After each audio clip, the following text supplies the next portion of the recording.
Hi అండి. Welcome to Tasvika Dakshit vlogs అండి.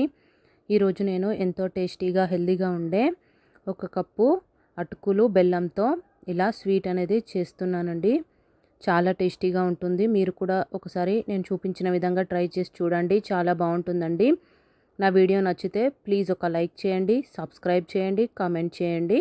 మరిన్ని మంచి మంచి వీడియోల కోసం నా ఛానల్లో వీడియోస్ అనేది చూడండి.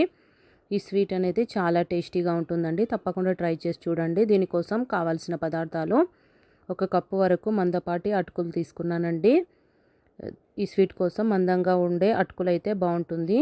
అలాగే అరకప్పు వరకు బెల్లం తురుము, కొద్దిగా ఇలాచీ పొడి, కొద్దిగా నెయ్యి తీసుకున్నానండి. స్వీట్ తక్కువ ఉండాలనుకునేవారు 1-2 స్పూన్లు బెల్లం తక్కువ చేసి వాడుకోండి. ఇప్పుడు స్టవ్ పైన ఒక ప్యాన్ పెట్టుకొని 2 స్పూన్ల నెయ్యి వేసి అది వేడెక్కిన తర్వాత ఒక కప్పు వరకు మందపాటి అటుకులు వేసుకొని బాగా కలుపుకుంటూ వేయించండి. స్టవ్ని మీడియం ఫ్లేమ్లో పెట్టి ఈ అటుకుల్ని ఒక 3-4 నిమిషాల వరకు మంచిగా వేయించుకోండి. అప్పుడు ఈ స్వీట్ టేస్ట్ అనేది చాలా బాగుంటుందండి. ఇలా వేగిన తర్వాత వీటిని ఒక ప్లేట్లో చల్లారబెట్టుకోండి. తర్వాత స్టవ్ పైన వేరో గిన్నె పెట్టుకొని అరకప్పు బెల్లం తురుము వేసి అరకప్పు నీళ్లు వేసుకొని కరిగించండి. మనం బెల్లం అనేది వడగట్టుకోవాలి కాబట్టి నేను ఒక గిన్నెలో ఇలా ఈ బెల్లాన్ని కరిగిస్తున్నానండి. మంచిగా కరిగేంత వరకు కరిగించుకోండి. స్వీట్ తక్కువ ఉండాలంటే ఒక 2 స్పూన్ల బెల్లం అనేది తగ్గించి వేసుకోండి. ఇలా బెల్లం అంతా కరిగిన తర్వాత పక్కన ఉంచుకోండి. ఈలోపు మనం అటుకులు అనేది కొద్దిగా చల్లారిపోయి ఉంటాయండి. ఇప్పుడు ఒక మిక్సీ జార్ తీసుకొని దాంట్లోకి మనం నెయ్యిలో వేయించుకున్న అటుకులు వేసుకొని మెత్తగా గ్రైండ్ చేసుకోండి.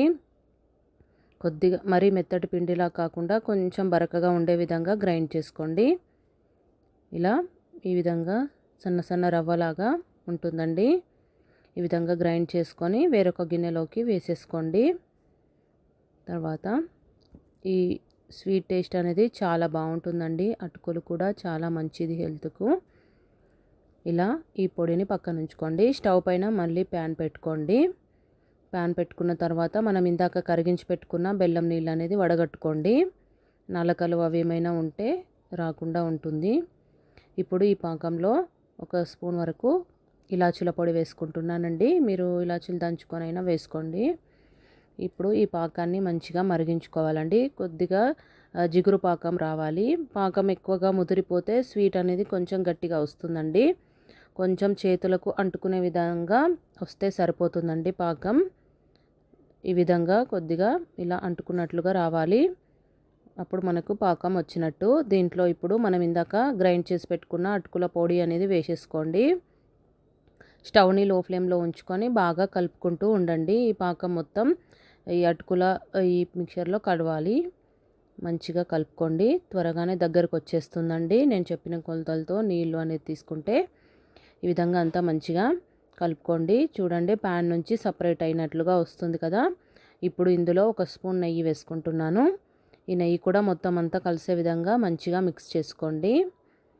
మనకి ఇది చాలా తొందరగా అయిపోతుందండి. స్వీట్ అనేది ఎక్కువ టైం ఏం పట్టదు. ఇలా రెడీ అయిన తర్వాత స్టవ్ అనేది ఆపేసుకోండి. ఇలా అంటుకోకుండా వస్తే సరిపోతుంది మనకు. ఇప్పుడు నేను ముందే ఒక బాక్స్కి నెయ్యి అనేది రాసి పెట్టుకున్నానండి. మీరు ఒక ప్లేట్కైనా దేనికైనా నెయ్యి అనేది రాసి పెట్టుకోండి. తర్వాత ఈ మిశ్రమాన్ని దాంట్లోకి వేసేసుకోండి. వేసుకొని అంతా మంచిగా ఒకే విధంగా వచ్చేటట్లుగా స్పూన్తోనే అనుకోండి. మనకు స్పూన్ కంటుకోకుండా ఉండాలంటే ఆ స్పూన్కి కొంచెం నెయ్యి అనేది రాసుకొని ఇలా స్ప్రెడ్ చేస్తే మంచిగా స్ప్రెడ్ అయిపోతుందండి. స్పూన్ కంటుకోకుండా ఈ విధంగా మంచిగా ఒకే విధంగా స్ప్రెడ్ చేసుకున్న తర్వాత దీన్ని మీకు నచ్చిన షేప్లో ఘాట్లు పెట్టేసుకోండి చాకుతో.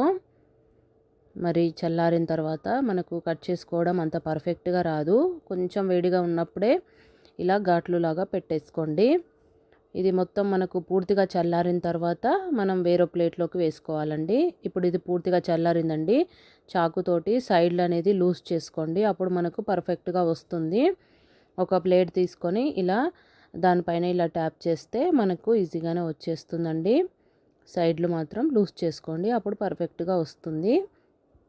ఇలా వీటిని పీసెస్ లాగా ఇప్పుడు కట్ చేసుకోండి. పాకం ఏమాత్రం కొంచెం ముదిరినా స్వీట్ అనేది కొంచెం క్రిస్పీగా అలా వచ్చినట్లు ఉంటుందండి.